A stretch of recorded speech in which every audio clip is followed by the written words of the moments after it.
ሰማችኋል? እናንተ ግን አትሰሙም። እስኪ እንደገና እናማቱ። በስመ አብ ወወልድ ወመንፈስ ቅዱስ አሐዱ አምላክ ዘላለም ሥላሴ። ከጀመሩ ሦስቱን በስመ አብ ወወልድ ወመንፈስ ቅዱስ አሐዱ አምላክ ዘላለም ሥላሴ።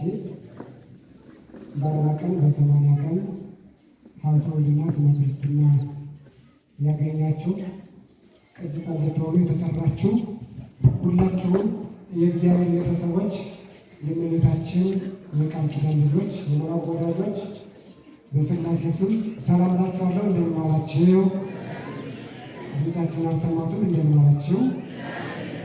እንደምን ቆያችሁ? እግዚአብሔር ይመስገን ይበል። እንድናመሰግነው አንደበታችን የከፈተ የአባቶቻችን አምላክ ልዑል እግዚአብሔር ስሙ የከበረና የተመሰገነ ይሁን። እንደ እግዚአብሔር አምላካችን መልካም ፈቃድ እግዚአብሔር መንፈስ ቅዱስ እንደረዳን መጠን ቃሉን እንማማራለን። ለትምህርታችን መነሻ የምናደርገው ቃል የእግዚአብሔር መላእክት ሲወጡና ሲወርዱ ታያላችሁ በሚለው ቃል እንማማራለን። እግዚአብሔር አምላካችን ሁላችን ያስተምረን። የተናገረው ጌታችን መድኃኒታችን ኢየሱስ ክርስቶስ ነው። ቃሉን የጻፈው ደግሞ ሐዋርያው ቅዱስ ዮሐንስ ሲሆን በዮሐንስ ወንጌል ምዕራፍ 1 ከቁጥር 52 ላይ የመጨረሻው ቁጥር ላይ የምናገኘው ኃይለ ቃል ነው። የእግዚአብሔር መላእክት ሲወጡና ሲወርዱ ታያላችሁ። እስኪ አንድ ጊዜ በሉ፣ የእግዚአብሔር መላእክት በሉ፣ ሲወጡና ሲወርዱ ታያላችሁ ይላል ጌታችን መድኃኒታችን ኢየሱስ ክርስቶስ። ይሄ ቃል እንዲነገር ምክንያት የሆነው ፊልጶስ የተባለ አንድ ሰው ጌታችን ኢየሱስ ክርስቶስን አገኘ። ኢየሱስ ክርስቶስ ደግሞ ፊልጶስን ና ተከተለኝ አለው። ከቁጥር 44 ጀምራችሁ ስታነቡ ታገኙታላችሁ። አመነ፣ ተከተለ። ፊልጶስ ካመነ በኋላ ናትናኤል የሚባል አንድ ጓደኛውን አገኘ። ከዚያ ምናምን የናዝሬቱን ኢየሱስን አግኝተን ነው አለ። ሙሴ ትንቢት የተናገረለትን በኦሪት የተጻፈለትን የናዝሬቱን ኢየሱስን አግኝተን ነው አለ። ያን ጊዜ ናትናኤል ምን አለ መሰላችሁ? ከናዝሬት ደግ ሰው ሊወጣ ይችላል አለ። ለምን እንዲህ አለ ካላችሁ ናዝሬት የምትባለው ሰፈር ያልተማሩ ሰዎች የሚኖሩባት ሰፈር ናት ተብላ ስለምትታወቅ አይምሮው ይህንን ስለተቀበለው ከልጅነቱ ጀምሮ ሲሰማው ያደገው ይህንን ስለሆነ ከናዝሬት ደግ ሰው እንዴት ሊወጣ ይችላል? የሚገርመው ግን ጌታችን መድኃኒታችን ኢየሱስ ክርስቶስ ተወልዶ ያደገው ናዝሬት ላይ ነው። የተናቁት ሰዎች ሰፈር ማለት ነው። አይገርምም? በጣም ይደንቃል። ሕሊና ላለው ሰው፣ ቅን ሕሊና ላለው ሰው፣ ላስተዋለው ሰው በጣም ይገርማል። አባ ጊዮርጊስ ዘጋስጫ ኢትዮጵያዊ ሊቅ የምንላቸው አባታችን እንዲህ ይላሉ። ወሶበ አፍቀረ ወፈተወ ሰማ እያይረጋ ሰማያተ ከመ ትጽብሶ በየ። ጌታችን የእመቤታችን ውበቷን ተመልክቷል። እየሰማችሁ ነው አላችሁ? ጌታችን ወይ እስኪ የማንን አልኳችሁ? የእመቤታችን ውበቷን ተመልክቷል። ንጽሕናዋን አይቷል። ለእናትነት መርጧታል። ከመረጣት በኋላ ግን እንድትጸንሰው ወደ ሰማይ ወሰዳት። ለክብሩ የሚመጥነው እኮ እሱ ነበር የሚሻለው። ወደ ሰማይ ቢወስዳት ኪሩቤል የሚሸከሙት ዙፋን ላይ ቢያስቀምጣት ለእሱ ይሻል ነበር። ግን እንደዚህ አላደረገም። እሱ ራሱ ወደ ተናቁት ሰዎች ሰፈር መጣ። ለምን ካላችሁ ሰው ሊንቅ ይችላል። ማን ግን አይንቅም? ምዕመናን ማን አይንቅም? እግዚአብሔር ማንንም አይንቅ። ሰው ሊያገል ይችላል፣ እግዚአብሔር ግን የሚያገል አምላክ አይደለም። ሰው ድሃውን ሊንቅ ይችላል፣ ለሀብታሙ ሊያጨበጭብ ይችላል። እግዚአብሔር ግን እንደዚህ አይደለም። ድሃውን አይንቅም፣ ለባለ ሀብቱም አያጨበጭብም። ለሁሉ እንደ ስራው የሚከፍል አምላክ ነው። ስለዚህ የተዋረደውን የጎሰቆለውን ባህሪያችን ሳይንቀው ሳያቃልለው እንደውም ደግሞ በተናቁት ሰዎች ሰፈር ተወልዶ አደገ። ናትናኤል ግን ምን አለ? ከናዝሬት እንዴት ደግ ሰው ይወጣል አለ።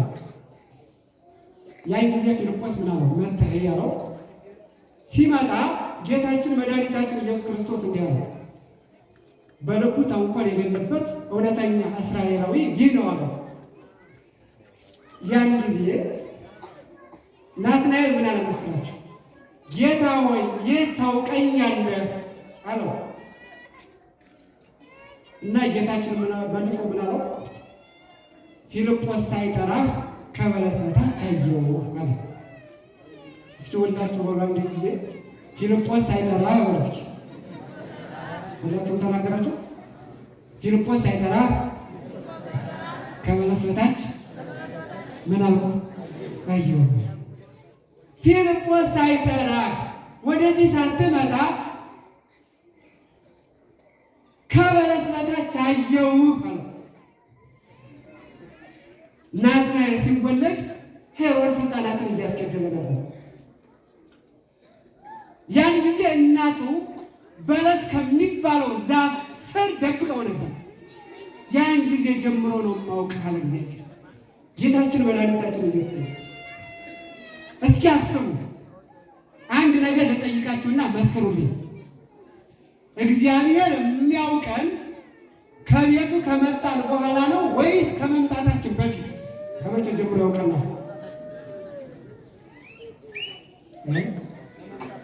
ከመቼ ጀምሮ ያውቀናል? አይሸጠው ተው ተቀይረው። እግዚአብሔር የሚያውቀን ከመወለዳችን በፊት ወይስ ከተወለድን በኋላ?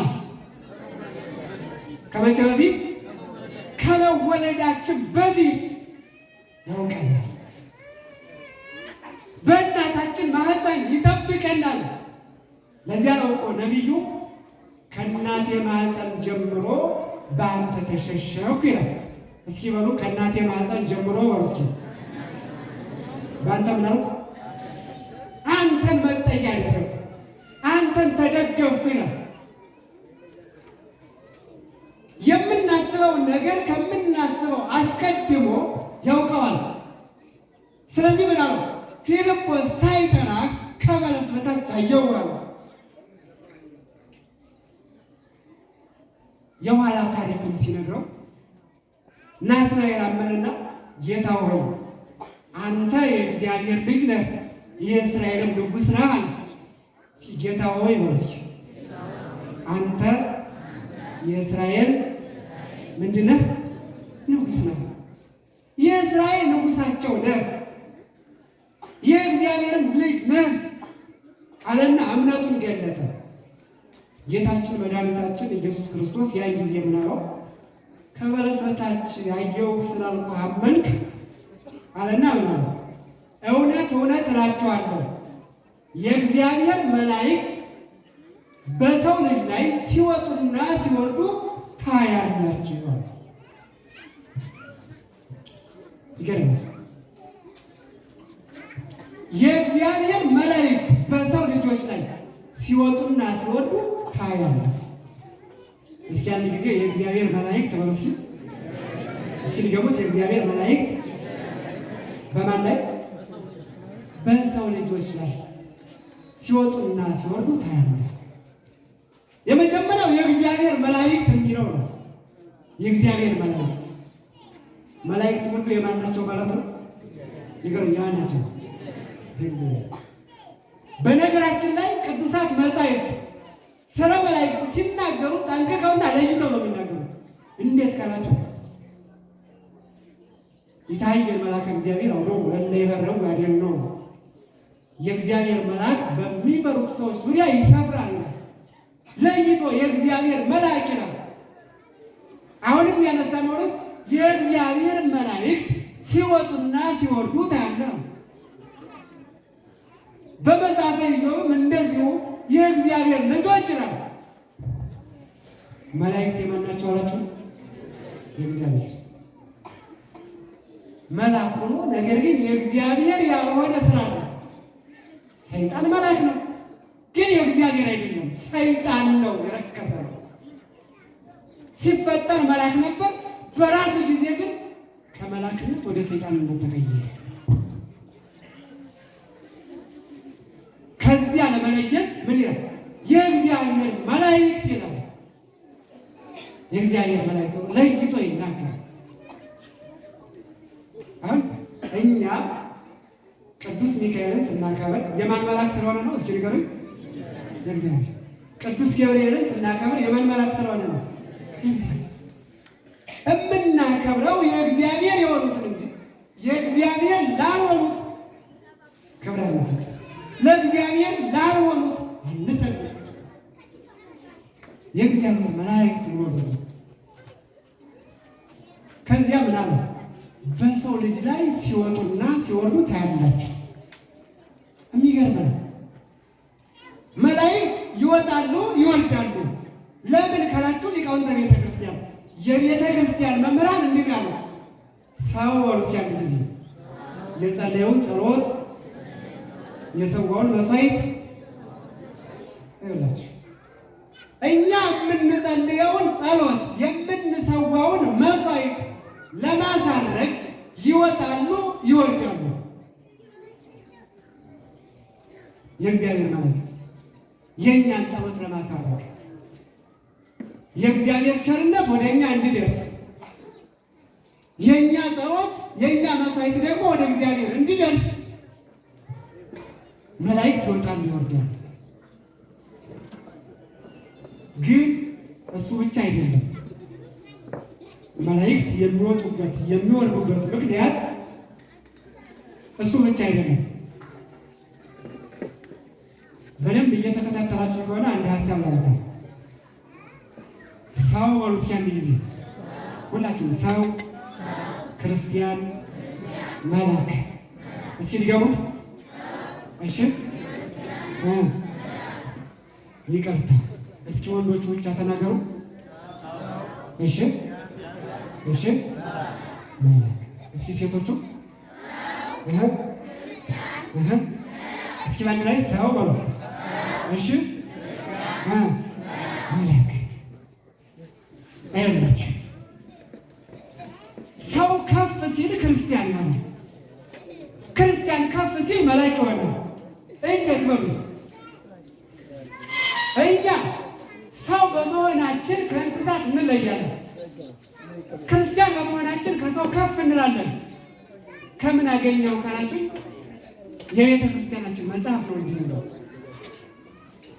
ከአይባን ለይተህ ይላሉ ሊቃውንተ ቤተ ክርስቲያን፣ ከድንጋይ ለይተህ እጽዋትን አክብረሃል ይላሉ።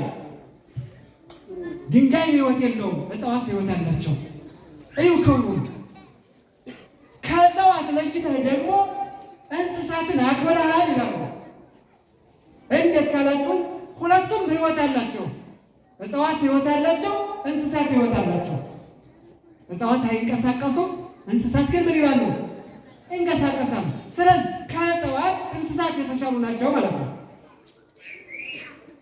ከዚያ ሲቀጥል ከእንስሳት ለይተህ ደግሞ ሰውን አክብረሃል።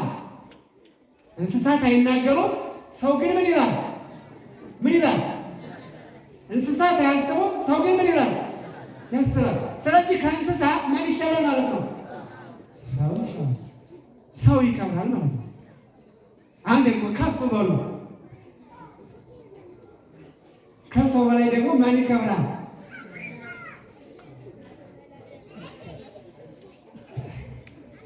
ከሰው በላይ ማን ይከብራል? እኛ ጥሩ አይደላችሁም? እስኪ ሰው በሉ እስኪ። ከዚያ ቀጥላችሁ ስለዚህ ከሰው ማን ይከብራል? አይደል? ሰው በሉ እስኪ አንድ ጊዜ። ሰው ፍጥረታዊ ማንነት ነው። በቃ ሰው ፍጡር ነው። ሰው ፍጥረታዊ ማንነት ነው። ክርስቲያን ግን ለባሰ እግዚአብሔር ነው። ክርስቲያን ግን ማለት ምንድን ነው? ለባሰ እግዚአብሔር ሱታፌ አምላክ ያለው ነው። ወይም ደግሞ የእግዚአብሔር ልጅ ነው። ክርስቶስን የሚመስል ነው። የማን ልጅ ነው አልኳችሁ? ክርስቲያን የእግዚአብሔር ልጅ ነው። ሐዋርያው ቅዱስ ጳውሎስ እንዲህ አለ፣ እኔ ክርስቶስን እንደምመስል አለ። እስኪ በሉ እኔ በሉ እስኪ ክርስቶስን እንደምመስል እስኪ ንገሩት። ማን እንደምመስል እግዚአብሔር ያሳያል። እኔ ክርስቶስን እንደምመስል እናንተም እኔን ምሰሉት አለ። ስለዚህ ክርስቲያን ሰው ብቻ አይደለም፣ ክርስቶስን የሚመስል ነው። ሱታፌ አምላክ ያለው ነው። የመለኮት ኃይል ተካፋይ ነው። የመለኮት ኃይል ተካፋይ ነው። ስለዚህ ከሰው ክርስቲያን ከፍ ይላል። ክርስቲያን ከፍ ሲል ደግሞ መላእክት ይሆናል። ወደ መላእክት ቁጥር ይገባል። ስለዚህ መላእክት የሚወጡት የሚወርዱት ወደ ሰው ልጅ የሚመላለሱት ለምንድን ነው ካላችሁ እኛ ወደ እነሱ ቁጥር ስለምንገባ። እስኪ አንድ ሀሳብ ላንሳ። በሉቃስ ወንጌል ምዕራፍ 15 ነው። ምዕራፍ 15 ቁጥር 10 ላይ ንስሐ በሚገባ በሉስ አንድ ጊዜ እየሰማችሁ ነው። ንስሐ በሚገባ በሉ አንድ ኃጢአተኛ የእግዚአብሔር መላእክት ደስ ያደርጋሉ። ምን ሲሆን ምን ሲሆን ምን ኃጢአተኛ ሰው ምን ሲሆን እነማን ይደሰታሉ? መላእክት ይደሰታሉ። ለምን ካላችሁ ሰው ኃጢአት ሲሰራ ወደ አጋንንት ማህበር ይቀላቀላል። ንስሐ ሲገባ ወደ መላእክት ማህበር ይቀላቀላል። ስለዚህ ከኃጢአት ወጥተን ወደ ንስሐ ስንመጣ የእግዚአብሔር መላእክት ደስታ ያደርጋሉ። ለምን ካላችሁ ወደ እነሱ ቁጥር ስለምንገባ ነው።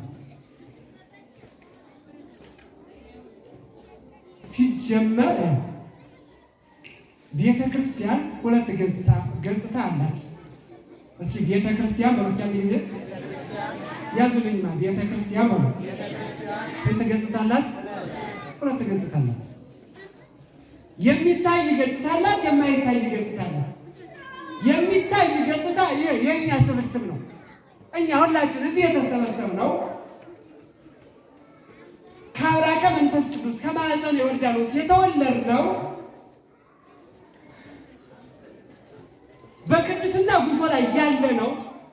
ጉዟችን ያላጠናቀቅነው የምንታይ አካሎች ነው። የበቁ ቅዱሳንና መላእክት ደግሞ የማይታዩ ናቸው። ስለዚህ እኛ ከሚታይ ወደማይታይ ነው የምንጓዘው። ከሚታይ ወደማይታይ ነው የምንጓዘው። ስለዚህ አንድ ኃጢአተኛ ንስሐ ሲገባ እነማን ይደሰታሉ አላችሁ? መላእክት። ህብረቱ ግን አንድ ነው። አሁን ተመልከቱ። ምን ይላል መሰላችሁ? ቅዱሳን መላእክት የሥላሴን መንበር ያጥናሉ። የማንን መንበር ያጥናሉ አልኳችሁ? የሥላሴ። በደንብ ስሙኝ ነው። ቅዱሳን መላእክት የሥላሴን መንበር ያጥናሉ። የሥላሴን መንበር ሲያጥኑ ግን ዕጣን አድርገው የሚወስዱት የቤተ ክርስቲያንን ጸሎት ነው።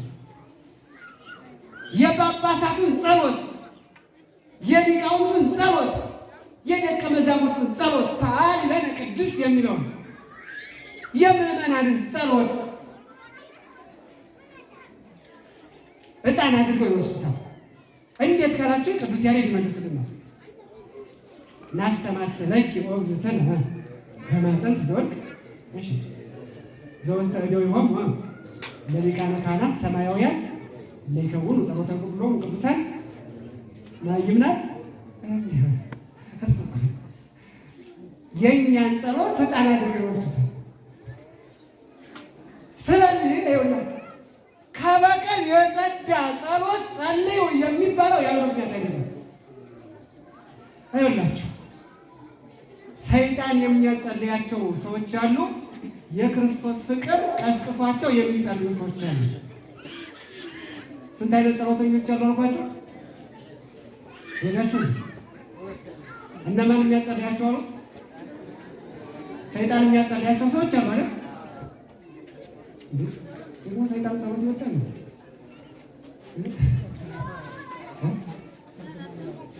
እርግማን አይላችሁ ይገርማል። ሰይጣን የሚያጸልያቸው ሰዎች አሉ። አንዳንድ ጊዜ ገዳም ላይ ሀዊ የሚባል የቤተ ክርስቲያን መጽሐፍ አለ እና እሱ ምን ይላል? የበቁን ያስመስላቸው በውዳሴ ከንቱ ሊጠልፋቸው ሊጥላቸው ሲፈልግ ለጸሎት ይቀሰቅሳቸዋል። አንተ ተነስ፣ አሁን እኮ 6 ሰዓት ነው የጸሎት ሰዓት ነው፣ አሁን 9 ሰዓት ነው የጸሎት ሰዓት ንቃ ይለዋል። ሰይጣን ቀስቅሶት የሚጸልይ አለ። የክርስቶስ ፍቅር ቀስቅሶት የሚጸልይ ግን አለ። እኛ ከየትኞቹ እንሆን?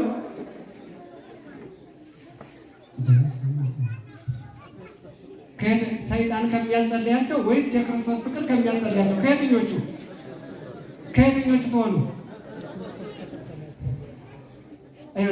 የክርስቶስ ፍቅር ቀስቅሶን ስንጸልይ ያን ጊዜ ቅዱሳን መላእክት የእኛን ጸሎት ስልጣን አድርገው ይወስዱና የሥላሴን መንበር ያጥሩ።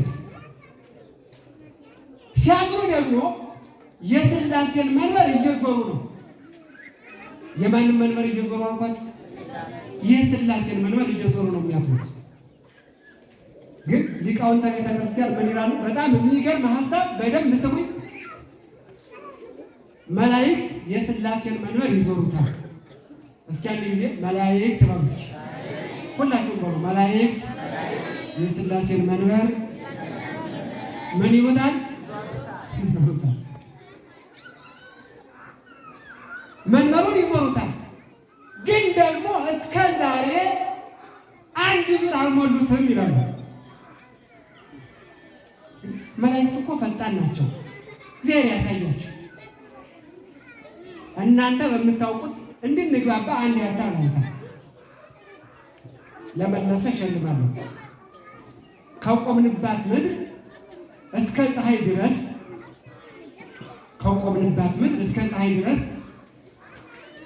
ርቀቱ ስንት ነበር?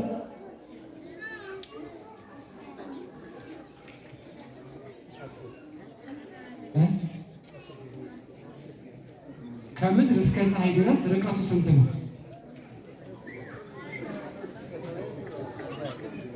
ዜሮ ወቀው ጥሩ መልስ ነው አይደል?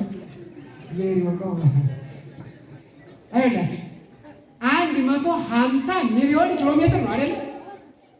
ከምድር እስከ ፀሐይ ያለው ርቀት። ግን የፀሐይ ብርሃን ወደዚህ ምድር ለመምጣት ስንት ደቂቃ ነው የሚጨርስበት? ማይክሮ ሰከንድ በዚያ እንኳን አይደለም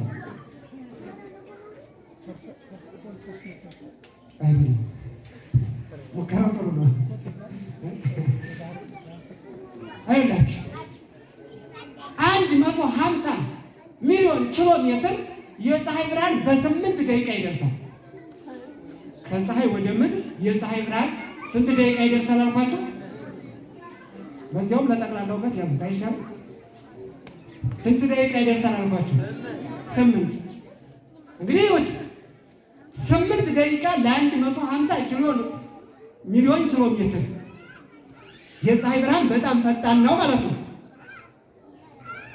ወደ ቅዱሳን መላእክት አምጥተው ነው ከሰማይ ወደ ምድር ለመምጣት ቅዱሳን መላእክት ደቂቃ ይጨርስባቸው። ደቂቃ ብቻ አይደለም ሰከንድ አይጨርስባቸው። በጣም ፈጣን ናቸው። ይቀልል ሩጫቶም ነፋስ ነው የሚለው ቅዱስ ያሬድ። ሩጫቸው ወርሲያ ጊዜ ሩጫቸው ከነፋስ ይቀድማል። ሩጫቸው ከምን ይቀድማል? ከነፋስ ይቀድማል። ግን በዚህ ፍጥነታቸው ግን የሥላሴን መንበር እየዞሩ እያጠኑ እስከ ዛሬ አንድ ዙር አልሞሉትም ይላሉ ሊቃውንት። ሁለተኛው ዙር የሚጀመረው ከክርስቲያኖች ጋር ነው ወይ መታደላችን ነው? እስኪ አንድ ጊዜ እግዚአብሔርን አመስግኑ።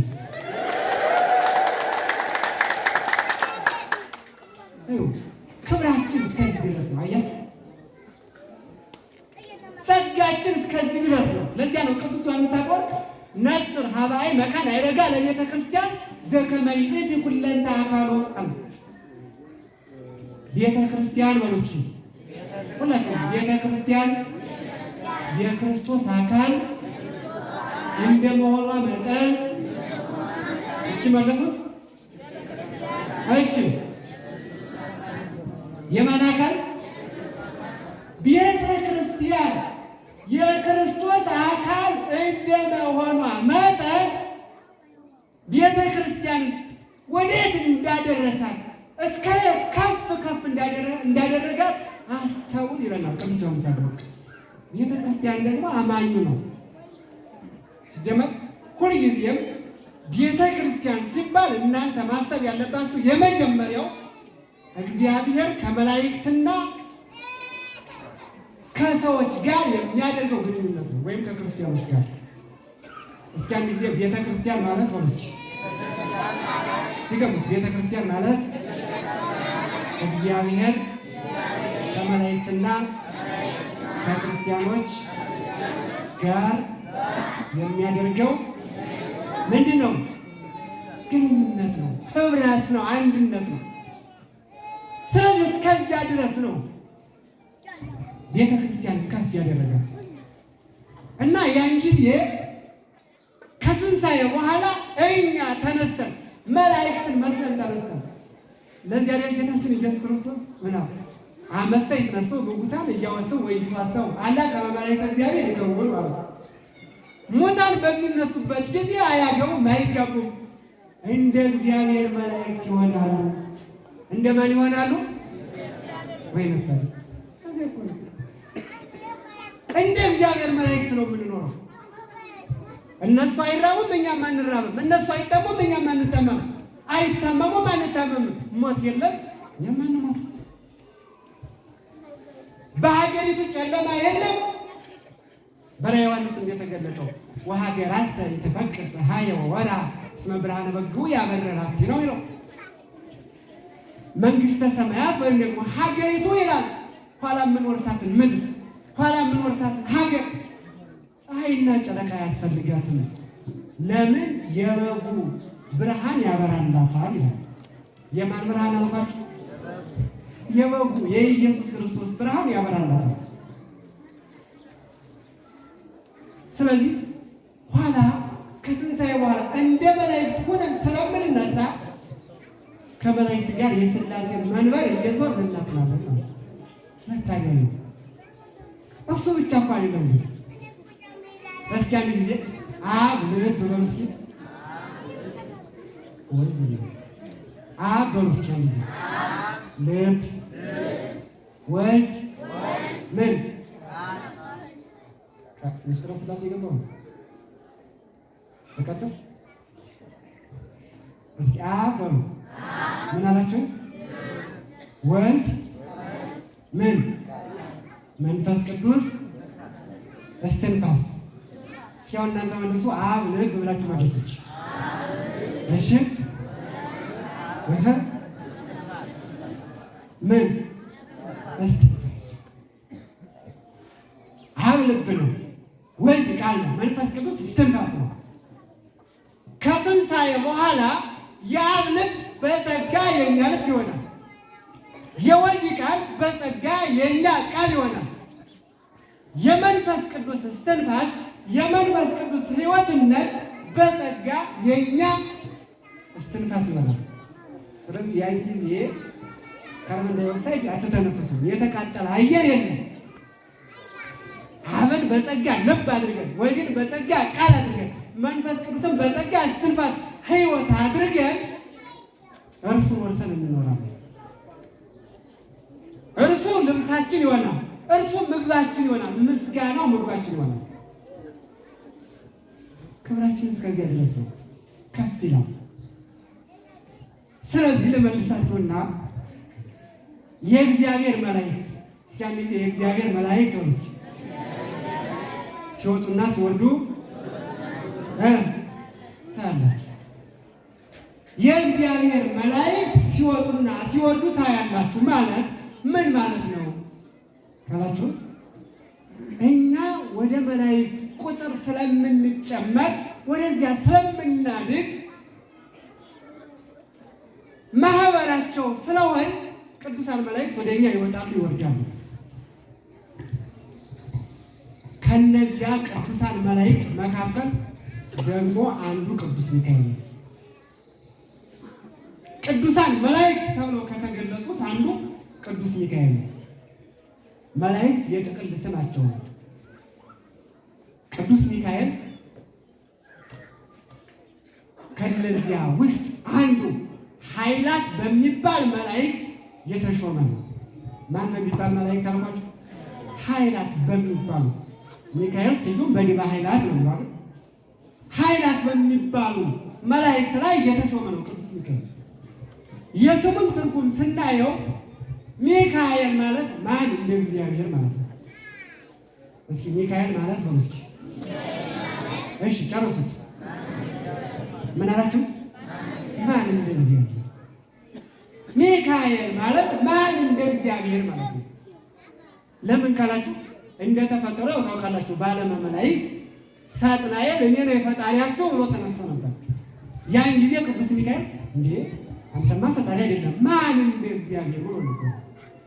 ማን ነው እንደ እግዚአብሔር ያለ አምላክ ማን አለ ብሎ ነበር። ከዚያ በመነሳት ቅዱስ ሚካኤል ማን እንደ እግዚአብሔር ተብሎ ተጠርቷል። ስለዚህ ቅዱስ ሚካኤልና ቅዱስ ገብርኤል አቃቢያነ እምነት ጠባቂዎች ተብለው ይጠራሉ።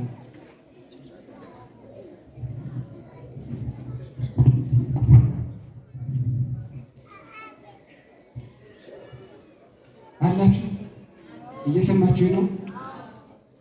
ቅዱስ ሚካኤልና ቅዱስ ገብርኤል ምን ተብለው ይጠራሉ አልኳችሁ? እምነት ጠባቂዎች አቃቢያን እምነት ይባላሉ። ስለዚህ የሚያሳየን ነገር ምንድን ነው ካላችሁ ሃይማኖት ይጠበቃል ማለት ነው። እስኪ አንድ ጊዜ ሃይማኖት በሉ እስኪ በሉ። ሃይማኖት ይጠበቃል። ሃይማኖት ምን ይላል? ይጠበቃል። ሃይማኖት የሚጠበቅ ነው። የጀመርነው እኛ አይደለንም። የመላእክት ዓለም ላይ ነው የተጀመረው። እነ ቅዱስ ሚካኤል ናቸው የጀመሩት። እነ ቅዱስ ገብርኤል ናቸው የጀመሩት። የፈጠረንን እስከምናገኘው ድረስ በያለንበት እንቁም ብሎ የጀመረው ቅዱስ ሚካኤል ነው፣ ቅዱስ ገብርኤል ነው። ቅዱስ ሚካኤል እንደ እግዚአብሔር ማን አለ ሲል፣ ቅዱስ ገብርኤል ደግሞ የፈጠረንን አምላክ እስከምናገኘው ድረስ በያለንበት እንቁም። ስለዚህ ሃይማኖት ይጠበቃል። ሐዋርያው ቅዱስ ይሁዳም እንዲህ ነው ለቅዱሳን አንድ ጊዜ ስለተሰጠች ሃይማኖት እንድትጋደሉ እየመከርኳችሁ እጽፍላችኋለሁ አለ። ለቅዱሳን ወርሰን ጊዜ ተወላችሁ ለቅዱሳን ስለተሰጠች ሃይማኖት ለማን ስለተሰጠች? ለቅዱሳን ስለተሰጠች ሃይማኖት እየተጋደላችሁ እንድትጋደሉ እየመከርኳችሁ ጽፍላችኋል። ስለዚህ ሃይማኖት እስከ መጋደል ድረስ የምንጠብቀው ስንጠብቀው ደግሞ በሁለት መንገድ ነው። ሃይማኖት በስንት መንገድ ይጠበቃል አልኳችሁ? በሁለት መንገድ ይጠበቃል። አንደኛው ከልባችን እንጠብቀዋለን። ሁለተኛ ደግሞ ከውጭ ከሚመጣ ጠላት እንጠብቀዋለን። የመጀመሪያው ከምንድን ነው አልኳችሁ? ከልባችን ነው የምንጠብቀው። የቤተ ክርስቲያን መጽሐፍ ምን ይላል መሰላችሁ? እግዚአብሔር ወደ ልብህ እንዲገባ ልብህን ክፈት ይላል። በጣም እኔ የሚገርመኝ ቃል ነው። እስኪ አንድ ጊዜ ሆኖ እግዚአብሔር በሉ እስኪ ወደ ልብህ እንዲገባ ምንህን ክፈት? ልብህን ክፈት። እግዚአብሔር ወደ ልብህ እንዲገባ ልብህን ክፈት። አለና እግዚአብሔር ከልብህ እንዳይወጣ ልብህን ዝጋ ይላል። መጀመሪያ እግዚአብሔርን ወደ ልባችን ማስገባት፣ ከዚያ ቀጥሎ ደግሞ በኑፋቄ በምንፍቅና በጥርጥር እግዚአብሔር ከልባችን እንዳይወጣ ምንፍቅና ወደ ልባችን እንዳይገባ ምናችን መጠበቅ? ልባችን መጠበቅ። በዚህ መንገድ ሃይማኖት ይጠበቃል። አንደኛው ከልባችን መምህራን የሚያስተምሩትን መጻሕፍት የሚናገሩትን ያለ ጥርጥር ያለ ኑፋቄ በመቀበል ሃይማኖት ከልባችን ይጠበቃል። ሁለተኛው ግን ከውጭ ከሚመጣ ጠላት ሃይማኖት ይጠበቃል። ራዕየ ዮሐንስ ምዕራፍ 12 ላይ የምናየው እሱ ነው። ሚካኤልና ሰራዊቱ ዘንዶውን ተዋጉ ይላል። እስኪ አንድ ጊዜ ሚካኤልና በሉ እስኪ። ሰራዊቱ ማንን ተዋጉ? ዘንዶውን ተዋጉ። ስለዚህ ከውጭ ለሚመጣባቸው ጠላት ሰይፋቸውን መዘዙ ማለት ነው። መጀመሪያ ልባቸውን ጠበቁ፣ እግዚአብሔርን በልባቸው ያዙ። ከዚያ ቀጥሎ ግን ከውጭ ለሚመጣው ጠላት ደግሞ ሰይፋቸውን መዘዙ። ምናልባትም ምዕመናን ሁልጊዜ እየሞት ሁልጊዜ እያለቀስ ከምንኖር ይሄ ታሪክ አስተማሪ ይመስለኛል። ሀሳቡን በደንብ አድርጋችሁ ያሉት ሚካኤልና ሰራዊቱ ማንን ተዋጉን ያለው?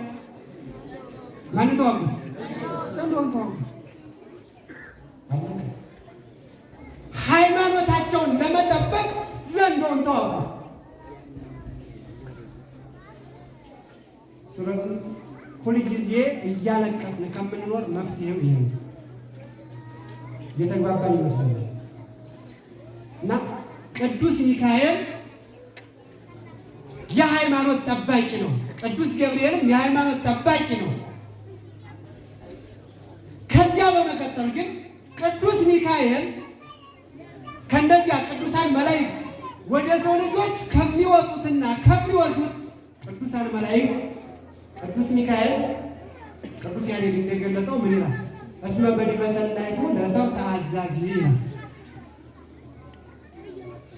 ለሰው በሚደረገው መልካም ነገር፣ ለሰው በሚደረገው በጎ ነገር ሚካኤል ይታዘዛል።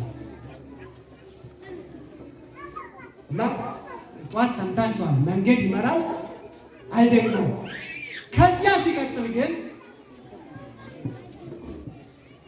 ከዚያ ሲቀጥል ቅዱስ ሚካኤል እኛ ያለ ዕድሜያችን እንዳንጠራ ይጸልያል። እስኪ አንድ ጊዜ ቅዱስ ሚካኤል በሉ እስኪ ሁላችሁም። ቅዱስ ሚካኤል እኛ ያለ ምናችን ያለ ዕድሜያችን እንዳንጠራ የሚጠብቅ የሚጸልይ መልአክ ነው። በሉቃስ ወንጌል ምዕራፍ 13 ላይ የተገለጸው እሱ ነው። አንዲት በለስ ነበረች። የበለሷ ባለቤት በለሷን የተከላት ፍሬ ያገኝባታለሁ ብሎ 3 ዓመት ተመላለሰ። ደግሞ 3 ዓመት ተመላለሰ። ነገር ግን 3 ዓመት ሙሉ ፍሬ አላገኘባትም ማለት እና በሶስተኛው ምን አለ? ስለምን መሬትን ታጎሳቁላለች? ቁረጥና ጣላት አለ ጠባቂው። ያን ጊዜ ጠባቂው ምን አለ? አቤቱ የዘንድሮን ተዋት። እስኪ አንድ ጊዜ አቤቱ እስኪ የዘንድሮን ምን በላት? ተዋት። እስኪ ዘንድሮን እንያት፣ የአሁኑን ዓመት እንያት፣ እስኪ እንጠብቃት፣ እስኪ የጎደላት ነገር ካለ እስኪ እናድርግላታለን። የዘንድሮን ተዋት። ስለዚህ ከኛ የጽድቅ ፍሬ ታጥቶብን እግዚአብሔር ከኛ የጽድቅ ፍሬ የእምነት ፍሬ ፈልጎ ሲያጣ ለሚመጣው ትውልድ መጥፎ ምሳሌ እንዳይሆኑ፣ መጥፎ አርአያ እንዳይሆኑ ቁረጣቸው ሲል ቅዱስ ሚካኤል ግን ምን ይላል? የዘንድሮን ተዋት ይላል። እስኪ ለሚቀጥለው ንስሐ ቢገቡ ለሚቀጥለው ቢስተካከሉ ለሚቀጥለው መንፈሳዊ ሕይወት ቢኖራቸው የዘንድሮን ምን በላት ተዋት። የዘንድሮን ተዋት እና እኛ አሁን ከዚህ ቦታ ላይ መተን የተቀመጥነው የእግዚአብሔርን ቃል የምንሰማው በጽድቃችን እንዳይመስለን ቅዱሳን መላእክት ያለ መታከት ዘወትር የዘንድሮን ተዋት እያሉ ስለሚጸልዩ ነው ማለት ነው። ስለዚህ ለዚያ ነው ጌታችን መድኃኒታችን ኢየሱስ ክርስቶስ የእግዚአብሔር መላእክት አለ። እስኪ አንድ ጊዜ በሉ እናጠቃል። የእግዚአብሔር መላእክት ነው። እስኪ በሰው ልጅ ላይ ምን ሲሉ ሲወጡና ሲወርዱ ታያለህ ብሎ ለናትናኤል የነገረው መላእክት ከኛ እንደማይለዩ በጸሎታችን ጊዜ፣ በቅዳሴያችን ጊዜ፣ በማህሌታችን ጊዜ መላእክት ከኛ አይለዩ። ኃጢአት ሰርተን ልንቀሰፍ ስንል የዘንድሮን ተዋት ያሉ የሚጸልዩልን ቅዱሳን መላእክት ናቸው። እነዚህም ቅዱሳን መላእክት የሰጠን አምላካችን ወደ እግዚአብሔር ስሙ የከበረና የተመሰገነ ይሁን። አመስግኑት እስኪ እና ባጭሩ ቅድም ነግሬያችኋለሁ። የእያንዳንዱ ክርስቲያን ሕይወት ወደ ቅዱሳን መላእክት ሕይወት ማደግ አለበት፣ ከፍ ማለት አለበት እና ኋላ ገነት ላይ መንግስተ ሰማያት ላይ የምንኖረው የመላእክት ሕይወት ነውና ያንን ሕይወት ዛሬ በጸሎት፣ በጾም፣ በዝማሬ፣ በቅዳሴ፣ በማህሌት መለማመድ ያስፈልጋል። ምድራዊ መልአክ እንድንሆን ሁላችን መንፈሳዊ ሕይወት ልንጀምር ያስፈልጋል። መላእክትን ልንመስላቸው ያስፈልጋልና እግዚአብሔር አምላካችን መላእክትን መስለን ሲመጣ ከመላእክት ጋር የሚያወርሳትን መንግስተ ሰማያትን እንድንወርስ የአምላካችን መልካም ፈቃዱ ይሆንልን። የታላቁ መልአክ የቅዱስ ሚካኤል ረድኤቱ በረከቱ ከእኛ አይለይ። ያስተማረን፣ የመከረን፣ የገሰጸን የአባቶቻችን አምላክ ነው እግዚአብሔር ስሙ የከበረና የተመሰገነ ይሁን። በስመ አብ እግዚአብሔር